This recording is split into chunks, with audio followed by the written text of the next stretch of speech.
Hi friends, നമുക്ക് ഈ വചനം വായിച്ചു നോക്കിയാലോ. ഹൃദയത്തിൻ്റെ നിറവിൽ നിന്നാണല്ലോ അതരം സംസാരിക്കുന്നത്. ലൂക്കാ എഴുതിയ സുവിശേഷം 6-ാം അധ്യായം 45-ാം തിരുവചനം. എന്താ നമുക്ക് നോക്കിയാലോ. ഈ തിരുവചനം ഒരു സാർവത്രിക സത്യമാണ്. നാം എപ്പോഴും ചിന്തിക്കുന്നതെന്തോ അതായി തീരുമെന്ന് എമേഴ്സൺ പറയുന്നു. നിഷ്പ്രയോജനങ്ങളായ ചിന്തകളോടെ നോ പറയാൻ നമുക്ക് കഴിയണം. ഈ ഭൂമിയിൽ മനുഷ്യന് സമാധാനം കൈവരിക്കണമെങ്കിൽ നല്ല ചിന്തകളുടെ മനസ്സിൻ്റെ ഉടമകളായിരിക്കണം.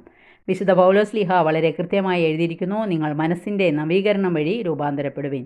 ആരോഗ്യകരമായ ചിന്തകൾ നമ്മെ വളർത്തുമ്പോൾ അനാരോഗ്യകരമായ ചിന്തകൾ നമ്മെ തളർത്തുകയും തകർക്കുകയും ചെയ്യും. സമചിത്തത, ക്ഷമ, സംതൃപ്തി, കരുണ, സന്തോഷം എന്നിങ്ങനെയുള്ള സന്തുഷ്ട വികാരങ്ങൾ ശരീരത്തിനും മനസ്സിനും ആരോഗ്യം നൽകുന്നവയാണ്. പല വ്യക്തികളും എനിക്ക് വളരെയേറെ ദ്രോഹം ചെയ്തിട്ടുണ്ട്, എന്നാൽ എനിക്ക് ഏറ്റവും കൂടുതൽ ദ്രോഹം ചെയ്തത് ഞാൻ തന്നെയാണെന്ന് ഒരു മഹത് വചനം കൂടി പറയുന്നുണ്ട്.